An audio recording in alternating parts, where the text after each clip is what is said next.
Hi, this is Mark from Mark's Travel Channel.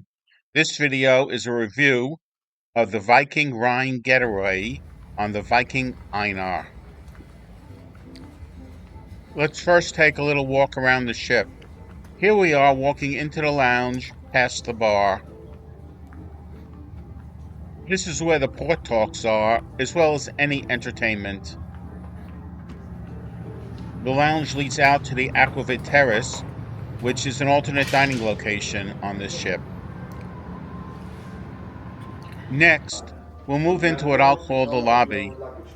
As you can see, this is a place where there's some Viking merchandise to buy. It's also where customer service is. And here's a look down the hall on the second floor of where the rooms are. You need a snack, you need coffee.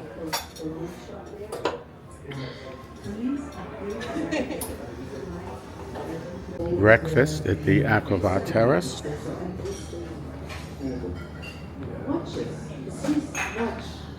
Those who go to Luzerne, there is one shop when you go in. The higher you go in the building, the higher the price. Look up for the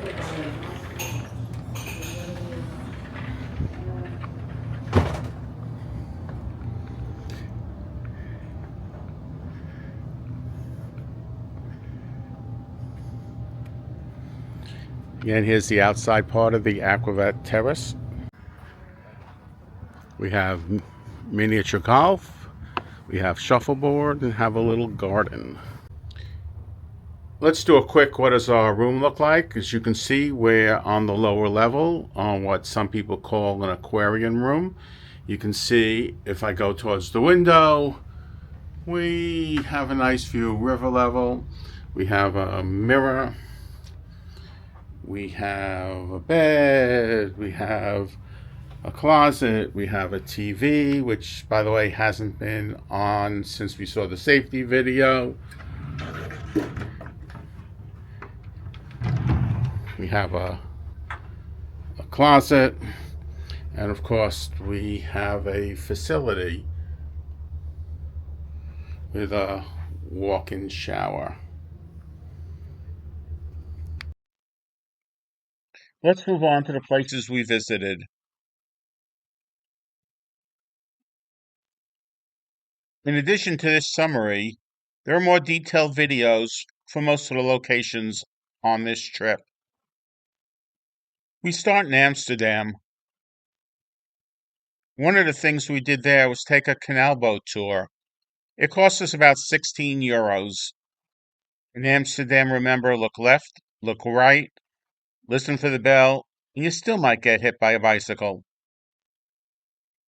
On the first full day, we're in Kinderdijk, where the highlight is windmills. I think there are something like 19 windmills there, and you get to walk up to and go into one of them. We're back on the boat for lunch, and the boat spends the rest of the afternoon sailing down the Rhine.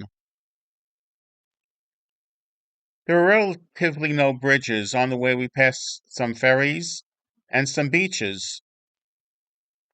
Some of the beaches are used by humans and some by livestock.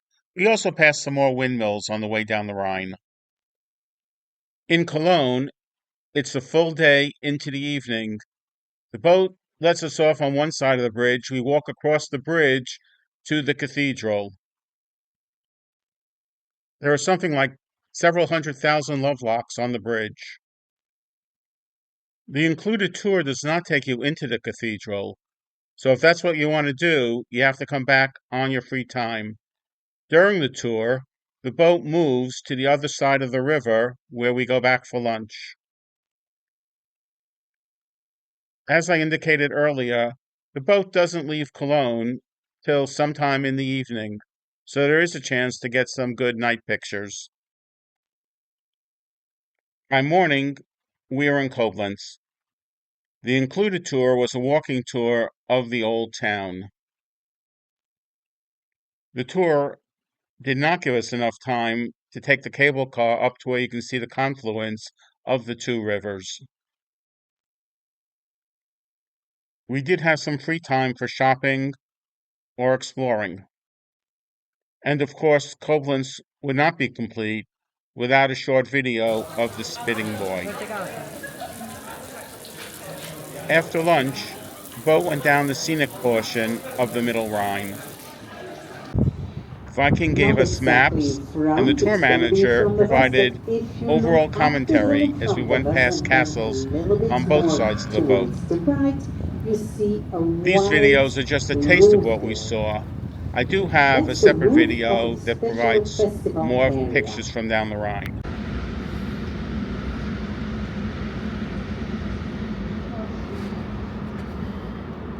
Okay, By I tried evening, already we highway were in channels, but Rudesheim, which was pretty much a do-it-yourself stop unless you took an optional tour.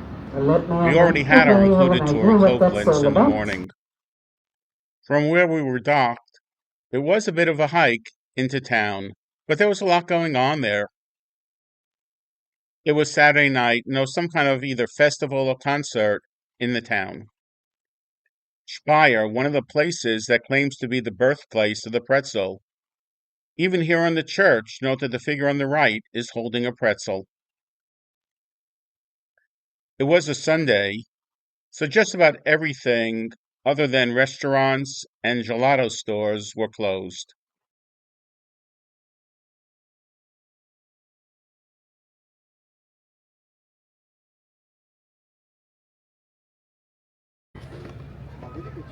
As you can see, Strasbourg has a very pretty canal and a number of half-timbered houses. The bridge here is a manually operated drawbridge, and you can see the tourist boat waiting for someone to open it so it can go by. A walk through town takes us through the beer garden. In Strasbourg, the included tour took us into the cathedral, where there is an astronomical clock. Luckily, we were there on the quarter hour to see the mini show.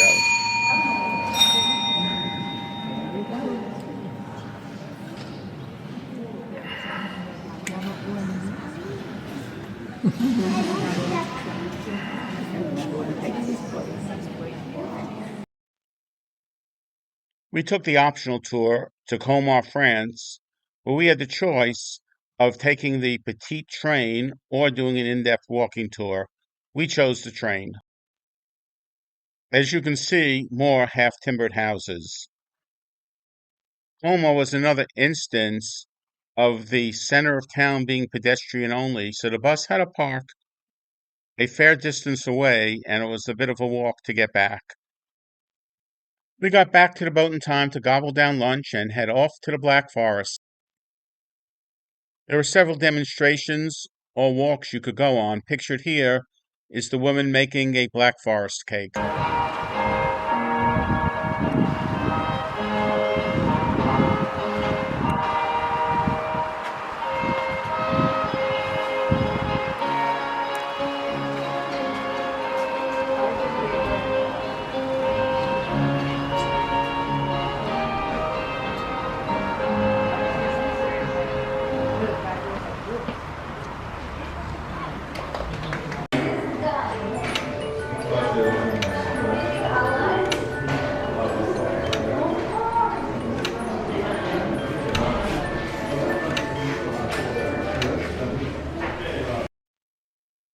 What you just saw was the large cuckoo clock outdoors, as well as a sample of a cuckoo clock inside doing their thing.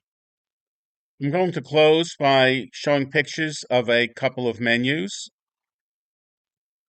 And finally, a look at how many bottles of soft drinks were consumed by the passengers on this trip. I hope you enjoyed this video. If so, please press the subscribe button and look for the other videos for the various ports that we stopped at. Thank you.